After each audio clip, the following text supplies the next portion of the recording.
So obviously our big rabies project in Cambodia is powering on. You know, it's doing really, really great. I remember back in the day, as Amy actually had said, oh Luke, we should do a project in Phnom Penh, we'll do 100,000 dogs.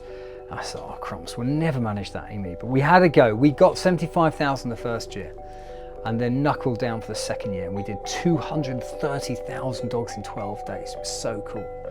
But that is the rabies project, which is brilliant. But what about the other stuff? What about training the vets? What about treating the animals? And in all these places where we work, there's often some awesome little charities who are run by really inspiring people who are busting their gut to make a difference. And this is where I went to meet Tina, who runs Animal Rescue Cambodia. So have a look at this clip. So you set this up 8 years ago? 8 years ago, yeah. I came to Cambodia 10 years ago, yeah. Worked in the political development sector, and then I found a dog. That's how it always begins. That's how it begins. I found a dog, and yeah, he inspired and motivated me. What was his name? Henry. So the cool thing is, obviously everywhere we go, it's working with local partners. That's the most important thing. Tina was the most competent in Phnom Penh that we could find, driving great stuff, trying to affect change, battling against the odds essentially. And so it made loads of sense to team up with Tina and drive forward, and Tina believed in what we're doing and the rabies stuff and all of that. The link now we're going to work together towards is to set up an international training centre with the university. But what we mustn't do is forget here the awesome work you're doing with the treatments, because actually a lot of the ITCs, it's really good for them to have an outreach as well. And seeing all of this really helps me, because it gives me a real perspective as to kind of what you're up against and how hard you'd work to build it and get it going, but also ideas as to how simple things can potentially be a game changer and help and support. This is what we need to work out, is whether we do a relocation, or you do a relocation of ARC to the same place as the ITC, and we have an outreach clinic based there. That's one option to discuss and think about. Yeah. Or do we invest in supporting this as a little clinic? Key things you need. What are you desperate for? What's your wish list? Okay, so definitely blood machine, because we're sending the bloods out to a different clinic right now. We don't get blood results on time. We can't treat the animals on time, so that is a big headache at the moment. Extra staffing, veterinary assistants, veterinarian, just to help with the workload that's happening every day. Cool. Okay, Tina, thank you. Yeah, thank you also. See what we can do. Yeah, thank you.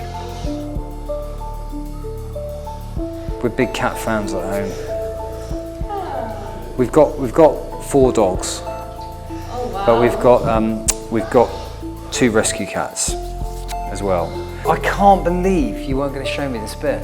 Honestly, it's like, wow.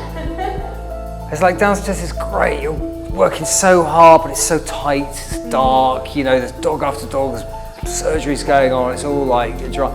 And then you come up here. It's a little slice of like cat paradise, isn't it? You know, amongst all of this. And I love it. It's brilliant. So much care and love's gone into it. What I love about this is the massive attention to detail. It's all these small things. It's all the little bits of wood, the climbing panels up there, you know, the scaffolding out there. You've put so much care into it. It's cat-proofed, obviously, so nothing can escape. But they're out the way of the dogs. They've got their own space, lovely airflow going through. Because everything we do, a lot of it is dogs. Loads of it's dogs. Because they're eating dogs, we're vaccinating dogs against rabies, we're treating, stopping the dogs. Kind of easy to forget about the cats, isn't it? You mustn't. They're just brilliant. They need the help. And look at them, look what you're doing. It's wonderful. It's really tough, this. You go to these great shelters in places all over the world, and they're often run by people a lot like Tina. You know, they're inspiring characters. They've come somewhere, they found an animal that needed rescued. It's one thing's led to another. They've given their heart and soul to set up a charity and try and make a difference. And you visit them, and they're battling against the odds. You know, we look around there and you can see space is so tight. It's really tight. They haven't got a blood machine. But then there's the challenge. You know, Tina's given her everything to this. Does she want to become part of that bigger thing? Because it loses a bit of that charming, wonderful individuality, which you also really want to champion. And it's a heck of a thing. It's a heck of a thing. You set something up and you've got to kind of give a little bit of your baby away. I look at it more like it's kind of got to a moment where the baby leaves home maybe. That's it. You've still got that link and strong bond, you're always there for it, but it's time for it to fly. Anyway, in the meantime, let's see if we can help with the blood machine. Step one. So really happy to say that Tina is now part of the WVS family. So Animal Rescue Cambodia has become WVS Cambodia, which is great.